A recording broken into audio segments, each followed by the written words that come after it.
আসসালামু আলাইকুম, welcome back my channel Al Aminia travels. আজ আমরা দেখব ইউএস বাংলা এয়ারলাইন্সের টিকিট কীভাবে অনলাইনে চেক করা যায়। সর্বপ্রথম আমরা যে কোনো একটা ব্রাউজারে চলে যাব। ব্রাউজারে গিয়ে আমরা সার্চ করব ইউএস বাংলা এয়ারলাইন্স লিখে সার্চ করার পর সর্বপ্রথম যে লিঙ্কটা আসবে আমরা এটাতেই টাচ করব। দেখেন ইউএস বাংলার ওয়েবসাইটটা ওপেন হয়ে গেছে। আমি এখানে 3 ডটে ক্লিক করার পর এখানে দেখবেন যে ম্যানেজ লেখা আছে, ম্যানেজে ক্লিক করবেন। ম্যানেজে ক্লিক করার পর আপনি দেখতে পারবেন ম্যানেজ বুকিং ক্লিক করবেন। ম্যানেজ বুকিংয়ে ক্লিক করার পর দেখেন একটা ইন্টারপেজ আসবে। আমরা টিকিটটা চেক করার জন্য আমাদের কী প্রয়োজন হবে দেখেন, reservation number and last name, অথবা আমরা টিকিট নাম্বার দিয়েও চেক করতে পারবো। আমরা এখানে টিকিট নাম্বার সিলেক্ট করে এখানে টিকিট নাম্বার দিয়ে এবং লাস্ট নেম দিয়েও টিকিটটা চেক করতে পারবো। তাহলে আমরা রিজার্ভেশন নাম্বার দিয়ে আমরা টিকিটটা চেক করি। এটা রিজার্ভেশন নাম্বার বলে, আবার কখনো পিএনআর বলে, কখনো এয়ারলাইন্স রেফারেন্স কোড বলে, ঠিক আছে। আমরা একটা টিকিটে চলে আসছি। দেখেন টিকিটটা মূলত এরকম আসবে আপনার সামনে। তো টিকিটের কোন জায়গার মধ্যে এয়ারলাইন্স কোডটা আমরা পাবো দেখেন, এখানে লেখা আছে পিএনআর, সর্বপ্রথম নিচে লেখা আছে এয়ারলাইন্স রেফারেন্সটাই হচ্ছে রিজার্ভেশন কোড, ঠিক আছে।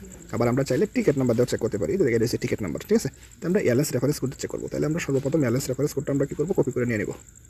এয়ারলাইন্স রেফারেন্স কোডটা আমরা কপি করে নিয়ে আমরা এয়ারলাইন্স রেফারেন্স কোডটা দিয়ে দিলাম। নেক্সট আমাদের কী প্রয়োজন হচ্ছে, আমাদের প্রয়োজন হচ্ছে যাত্রীর লাস্ট নেম। তো ওনার নাম হচ্ছে মোহাম্মদ শামসুল ইসলাম, তাহলে ওনার লাস্ট নেমটা হচ্ছে ইসলাম। তারপর এখান থেকে ইসলামটা কপি করে নিয়ে নিলাম। ইসলামটা কপি করে নিয়ে আমরা এখানে আবার পুশ করে দিলাম। তাহলে আমরা এয়ারলাইন্স রিজার্ভেশন নাম্বারটাও দিয়ে দিলাম এবং যাত্রীর লাস্ট নেম দিয়ে দিলাম। এবার আমরা সার্চে ক্লিক করব। যদি টিকিটটা ওকে থাকে তাহলে টিকিটটা আপনার সামনে শো হয়ে যাবে। দেখেন টিকিটটা আমার ঠিক আছে, টিকিটটা আমার সামনে শো হয়ে গেছে। হ্যাঁ, দেখেন এখানে লেখা আছে বুকিং রেফারেন্স নাম্বারটা এখানে শো হচ্ছে এবং টিকিটটা ইস্যুড লেখা হচ্ছে যাত্রী ঢাকা থেকে সিঙ্গাপুর যাবেন এবং 1 এপ্রিল 2025 1 অ্যাডাল্ট। হ্যাঁ, মানে একজন যাবে, 1 নয়, মানে শুধু এখানে একটা টিকিটই আছে একজন যাওয়ার মতন। হ্যাঁ, 1 এপ্রিল যেন এখানে দেখা আছে, দেন সেগমেন্ট হচ্ছে সিঙ্গাপুরে, ঢাকা থেকে সিঙ্গাপুর যাবে, ইস্যুড টিকিট। হ্যাঁ, যদি টিকিটে কোনো প্রবলেম থাকতো তাহলে এখানে লেখা থাকতো, অথবা এখানে লেখা থাকতো, ঠিক আছে। মানে টিকিটের কোনো ইস্যু নেই, টিকিটটা ঠিক আছে, রিসিভ টিকিট নাম্বার এবং এখানে দেখেন লেখা আছে 1 এপ্রিল 2025, হ্যাঁ 22টা বাজে 30 মিনিট ঢাকা থেকে সার্ভে এবং সিঙ্গাপুরে যাবে, ঠিক আছে। এবং টিকিট নাম্বার এখানে, যাত্রীর নাম, সব কিছু এখানে চলে আসছে। এখানে কিন্তু আমরা একটা ধরে সব কিছু দেখতে পাচ্ছি। তো আমরা এরকমভাবেই অনলাইনে আমাদের হাতে থাকা ফোন থেকেই আমরা আমাদের নিজেদের টিকিটটা অনলাইনে চেক করে নিতে পারি। আপনি আমাদের কাছ থেকে চাইলে টিকিট চেক করে নিতে পারেন। যদি কোনো সহযোগিতা প্রয়োজন হয় সহযোগিতা করতে পারবো আমরা।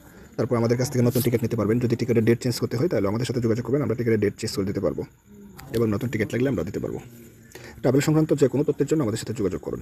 অসংখ্য ধন্যবাদ। আসসালামু আলাইকুম।